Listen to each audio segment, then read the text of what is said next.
जय Hind everyone. So basically ये मैं वीडियो एनडीए लोग के बना रहा हूँ जो अभी उनका 10 तारीख को एग्ज़ाम आने वाला है। तो रेज ऑप्टिक्स से कुछ इंपॉर्टेंट चैप्टर बता दे रहे हैं। ज़्यादातर यार देखो, फिज़िक्स में सिर्फ 25 क्वेश्चन आते हैं और 25 वो भी बहुत ईजी क्वेश्चन आते हैं। इतना ईजी कि मतलब हम मेरे को 5 मिनट मिलेगा ना तो हम क्या बताएं छोड़ो, तुमको हम बता रहे हैं कि देखो, deviation from a one plane mirror. अगर डेविएशन एक प्लेन मिरर से आता है तो फॉर्मूला होता है deviation is equals to 180 minus 2i।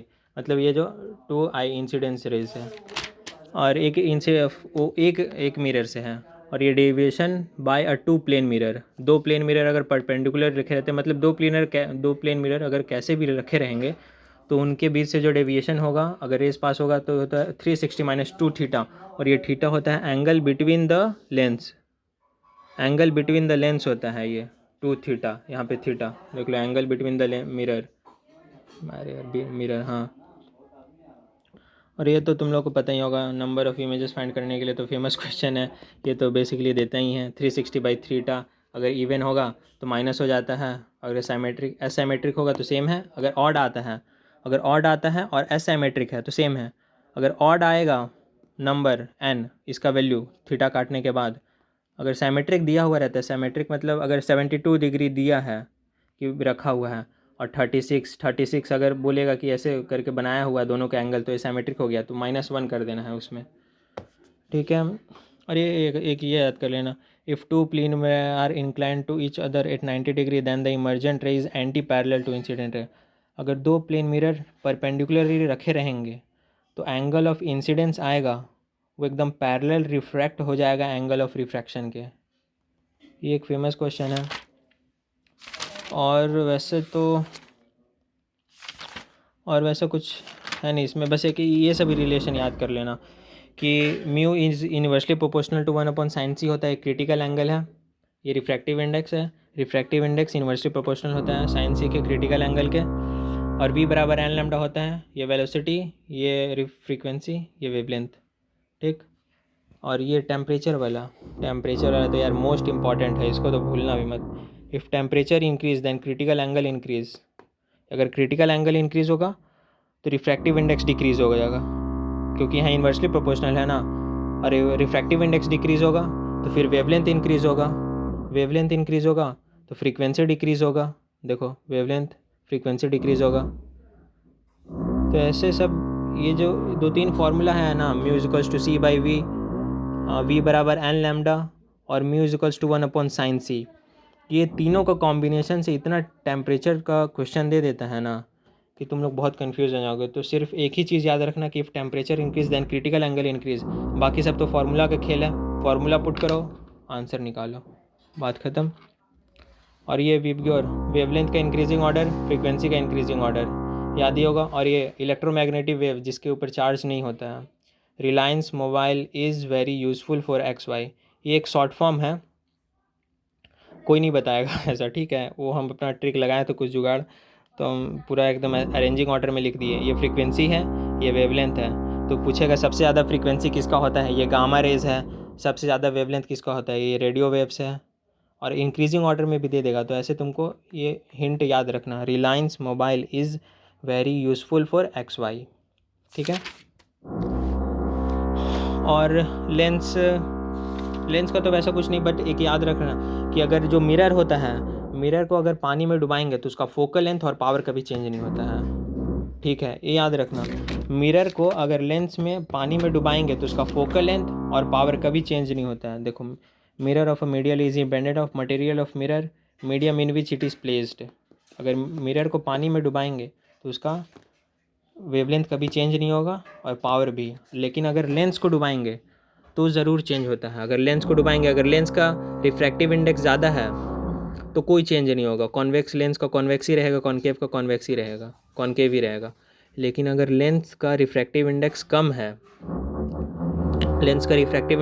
और पानी का ज़्यादा है, तो जो लेंस होगा वो अपोजिट नेचर का बिहेव करेगा। जैसे कॉन्वेक्स कॉनकेव हो जाएगा और कॉनकेव कॉन्वेक्स हो जाएगा। ये बातें याद रखना। और ये रिफ्रैक्टिव इंडेक्स वाटर का 1.33, ग्लास का 1.5, डायमंड का 2.4 सबसे ज़्यादा होता है, इसीलिए ज़्यादा साइन करता है। और तो वैसा कुछ नहीं, बस अब साइन कन्वेंशन है। और पावर देखो, फोकल लेंथ ऐसे इन्वर्सली में प्लस होता है, पावर डायरेक्टली प्लस होता है, लेकिन ये मैग्नीफिकेशन पावर है वो मल्टीप्लाई होता है। ये तो भूल कर भी मत जाना, मतलब भूल मत जाना, ये बता रहे हैं। देखो, combination will behave as a lens which have more power और लेस फोकल लेंथ। जिसका पावर ज़्यादा रहेगा उसके जैसा बिहेव करेगा। अगर दो लेंस को मिक्स कर दिए तो।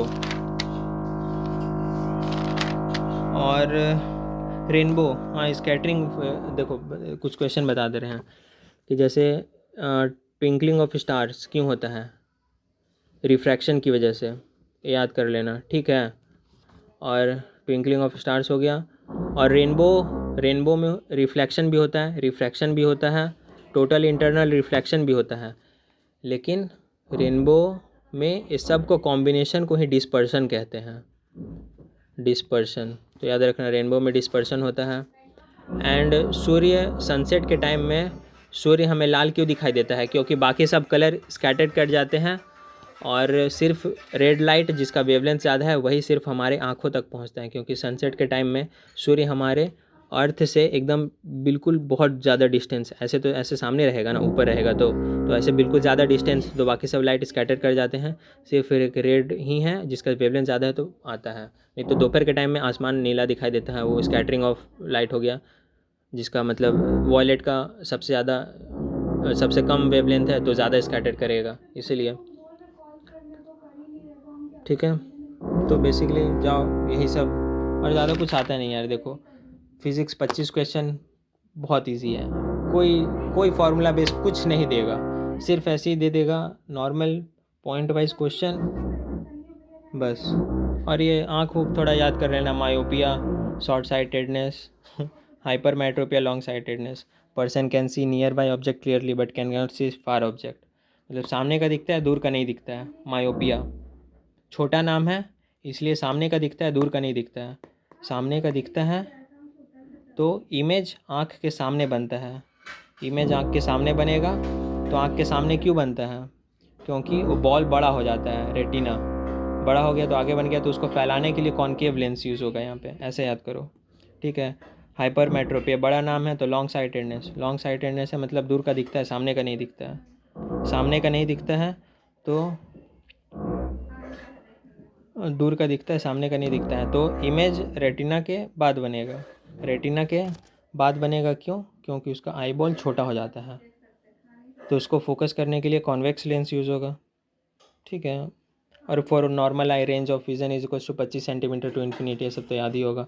प्रेस बायोपिया बूढ़ा लोग को होता है, ये एस्टिग्मेटिज्म जो हॉरिजॉन्टल और वर्टिकल लाइंस नहीं देख सकता है उसको होता है। सिलेंड्रिकल लेंस इसमें यूज़ होता है। सिंपल माइक्रोस्कोप देख लेना बस, ज़्यादा ये सब मत देखना यार, बेकार का हेडेक हो जाएगा।